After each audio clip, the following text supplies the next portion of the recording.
It is the San Jose SaberCats taking on the LA Kiss tonight. It's an opportunity for Nathan Stanley to really erupt, as he's going to be the starting quarterback for the foreseeable future.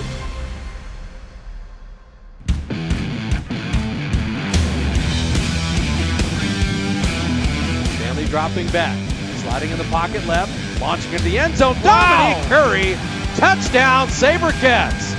We got to see Nathan Stanley's arm on that play. It's good for my confidence to go out and just have a good game. Can be a lot better, but it's good to go out and play well.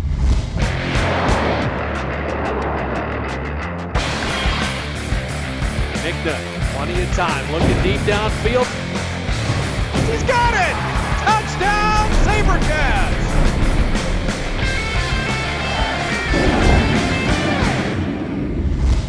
Welcome to SaberCats Weekly here on Comcast Sportsnet. I'm Chris Townsend. Well, we're at Dave & Buster's in Milpitas, and we got a great show for you as the SaberCats crushed the LA Kiss last week. We'll go over the highlights with the head coach, Darren Arbett, and we'll also speak with the man who had 2 interceptions last week, Simeon Castile. That's all coming up next right here on SaberCats Weekly.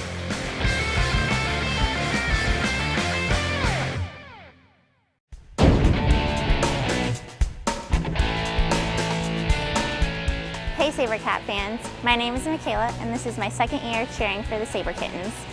My favorite part about game day is cheering on the hardest working team in the AFL. Let's go SaberCats! The Saber Kitten of the Week has been brought to you by Norton by Symantec. Now joining us on SaberCats Weekly, the head coach and owner of the San Jose SaberCats, Darren Arbett. Coach, we got some new digs this week here at Dave & Buster's. Yeah, it's nice here, Chris. Great atmosphere. Yeah, great to get out of the locker room and kind of a little road game for us here on SaberCats Weekly. Nice win on Saturday night against the LA Kiss. The guys came out, start to finish. They played hard. They were focused, and they got it done. And the first play of the game to Reggie Gray, you knew right away, okay, trying to get Nathan Stanley, who's stepping in for Russ Mickna, who has the broken collarbone. What a way to get your game started for your young quarterback. We were just taking what they were giving us. They were playing way off. Got the ball to Reggie, and he did a nice job making some people miss and getting big yardage. And then Jason Willis with the touchdown on the very second play of the game. So 2 plays, you got to score, and you're making that young QB feel very welcome. Jason Willis has improved a lot at the start of the season, and Nathan Stanley, like I said after the game, he's getting better and better every week. And then you had Curry would make it 14-7, and he'd catch it, go off the boards, and then go for a touchdown. He didn't quit. He continued on the play, and it was a nice job by him. And then Jason Willis was the 31-yard bomb. That would make the score 28-14, but what a deep threat Willis can be for you. Has a lot of speed. He can really run, understands the game. Like I said, he's getting better and better, and he's starting to understand Stanley. Stanley dropping back, pumping once, firing to Reggie Gray. Touchdown, SaberCats. That was going to be picked, except Gray then cut in front of the defender and pulled the ball down for the touchdown. And I love the touchdown by Reggie Gray to make it 35-14, because boy, did he battle for that football. He really did. He battled for it and did a nice job going up and getting it, fighting for it. And then how about Cleveland, career interception number 72 for his illustrious career? What can you say? He's the best to ever play the game back there. 34 years old. He still can play. It's like he was playing when he was 21. In the second half, your first possession, Nathan Stanley would throw his first interception of the game. What'd you see there? Underthrew the ball. Jason was open, and one I know he wished he had back. You get a nice drive, and then J.J. Payne would knock it in to make it 42-28. And when the big man sniffs the end zone, he's going to get in, Coach. Like J.J. Payne, he's been really practicing hard. We have 2 good ones in him and Odie Armstrong, and J.J.'s tough to bring down. Garcia buying time and lofting, jump ball in the end zone. It's picked off. Cleveland Thomas. And it seems like we're talking about this every single week. Career interception now, number 73 for Cleveland Thomas. If you watch him play, Coach, you would know what his age is. The thing about him, Chris, he's constantly taking care of his body. He's constantly watching film and is showing in the games. I mean, he's just a student of the game, and he understands when they're running those routes where they're going to be at, and he's in the right place at the right time. Safe to say, like another coach on the field. You know, I don't like to say that, but I will say that, yes, like another coach out there on the field. And then your next possession, you had the deep post to Reggie Gray for 21 yards. He's looking healthy again. He really is. Reggie's fought hard and getting healthy, and he's feeling good right now. And Greg Marshall, our strength and conditioning coach, has done a tremendous job getting Reggie back up to speed. And then they would try the onside kick. Special teams works out great for you. And then J.J. Payne, once again at the goal line, knocking it in for a touchdown. We got to start with the special teams, recovering those onside kicks. They work at practice a lot on that, and they do a nice job recovering it. Then you're right, J.J. Payne, we want to get the ball in his hands, and when we do, he runs really, really hard. Third down, Stanley dropping back to pass, fires short to Curry, and he spins to the 5, dragging tacklers, and Dominique Curry will get to the end zone. Touchdown, SaberCats. You had the 16-yard touchdown to Curry that would make it 56-35. Yeah, I like Curry. Once again, big, strong, physical. He knows he needs to get better and better every week for this team to have an opportunity at the end of the year. And how about the pick 6 by Castile? And now the game essentially is over at 63-35. If I had to pick a most improved player, it would be Simeon. He's there early. I'm usually there early in the morning working out, and I'm in there giving him a hard time about Alabama. That's where he played his college ball at, and I really like the kid. He's come here. He's changed his game for the better. He can play in the box. He can play DB, and he's great on special teams. Wardrobe has been provided by Casera Clothers.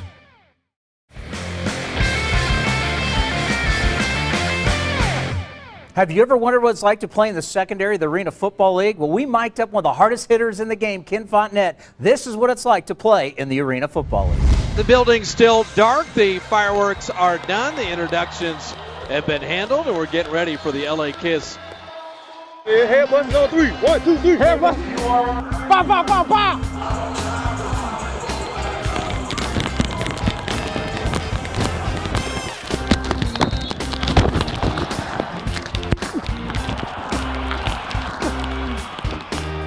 Get you, boy. I'll get you. I'm gonna get you.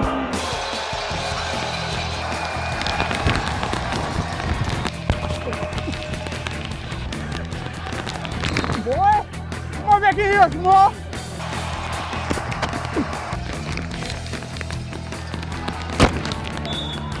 I got you.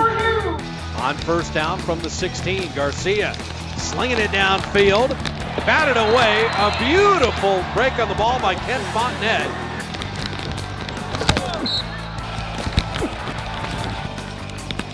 Ball, ball, Carol, ball!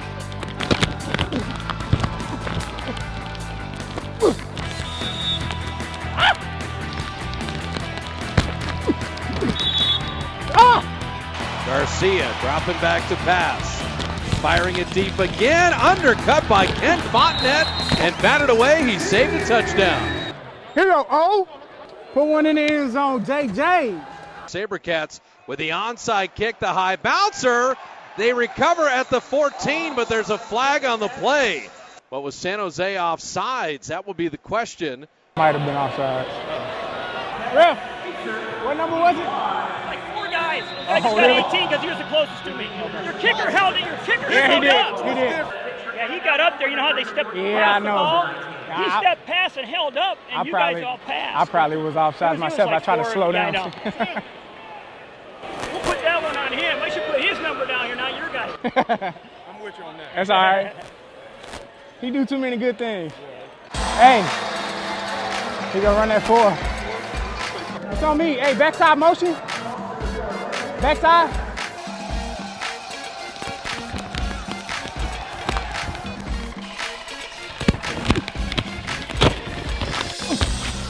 Boy, you heavy, boy.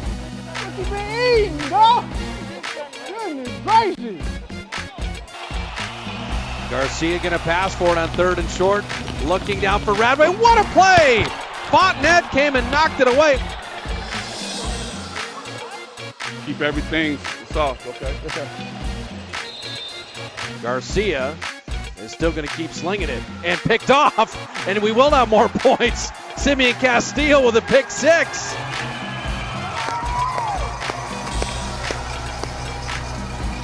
My dog. Offensive Player of the Week is number 16 senior quarterback Spencer Barnes of the Lee Longhorns. With a quarterback rating of 158, Spencer completed 77% of his passes for 238 yards and 4 touchdowns as the Longhorns downed the Gunderson Grizzlies 30-12.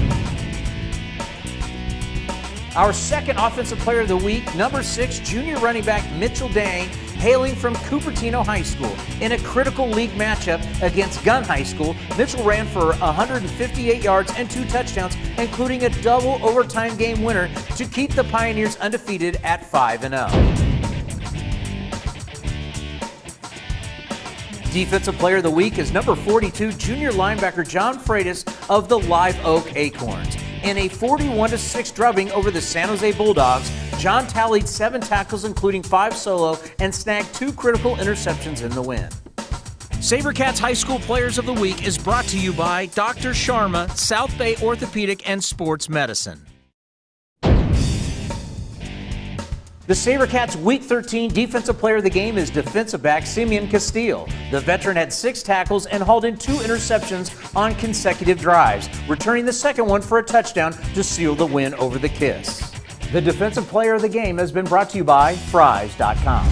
Well, now joining us on SaberCats Weekly, a man who had 2 interceptions last week against the LA Kiss. Simeon Castile joins us. Thank you for coming on the program. And I appreciate it. My pleasure. Glad to be here. How good does that feel? 2 picks in one game, and one of them, you pretty much sealed the deal, game over, you take it to the house. Oh, man, it's an awesome feeling, especially, playing defense. That's what you dream about, either a big hit or an interception, and, me being a defensive back, getting an interception, and in the fashion that I did it this past game, pretty much sealing the deal, man. It was awesome.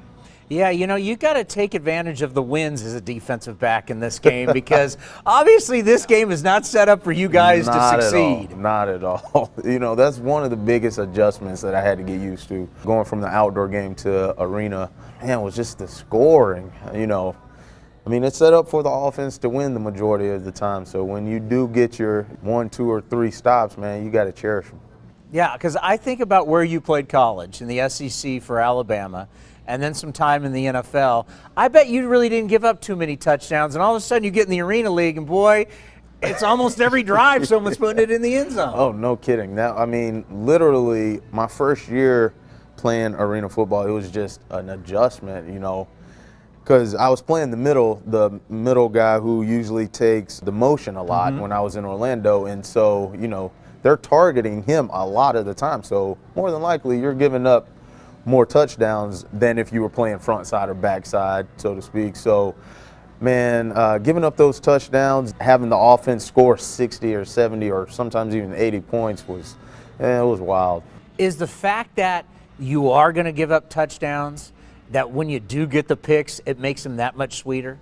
It definitely does. My mindset playing defense, and it really always has been, is I'm going to do whatever I need to do to create turnovers. And I've just always tried to pride myself on that. And so in arena, man, the possessions are even that much more crucial, to try to get the ball back for your offense to score. So in this game, man, when you get a chance to, get your hand on an interception or a fumble or something, you got to make it count.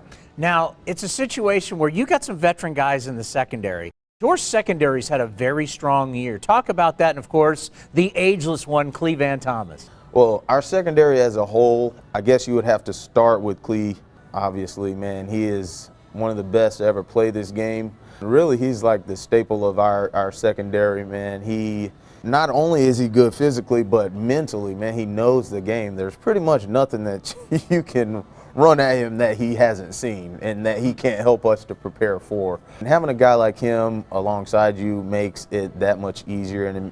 But at the same time, man, he just drives us to be better. Not only does Coach Arbet drive us to bring our best every day in practice, but I think us as a secondary, we strive to be great. We push one another, and there's a unique group of guys. We don't let anybody take any days off. You can't really take that personally. I know, like, when I'm having a tough day, or whoever it may be, man, the group that we have in the secondary is always there to pick each other up. So, man, we really do have a special group. Well, 2 interceptions last week, and he returned 1 for 6. So playing good football, still got a long way to go. Stay healthy, and we'll be watching you on Saturday night against Spokane. I appreciate it. Thank you so much. The SaberCats Week 13 Offensive Player of the Game is quarterback Nathan Stanley. Starting for the injured Russ Mickna, Stanley completed 25 of 37 passes for 280 yards with 7 touchdowns and only 1 interception, leading San Jose to the victory over the LA Kiss. Offensive Player of the Game has been brought to you by Fries.com.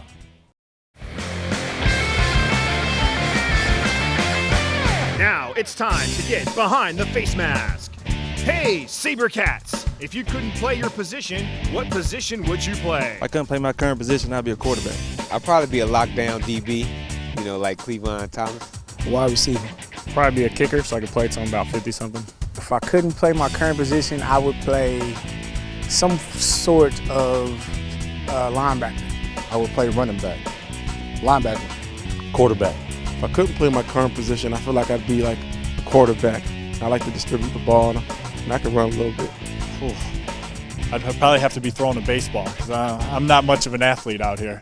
Cats Questions has been brought to you by Norton by Symantec. The head coach, Darren Arbett, with us once again here on SaberCats Weekly. And, Coach, let's talk about your young quarterback because you're in a situation some other teams are in. You've lost your number 1 guy. You don't know if he's going to come back, when he's going to come back. He may never come back in Russ Mickna this season. Nathan Stanley, why do you believe in this tall right-hander? It starts off because it means something to him.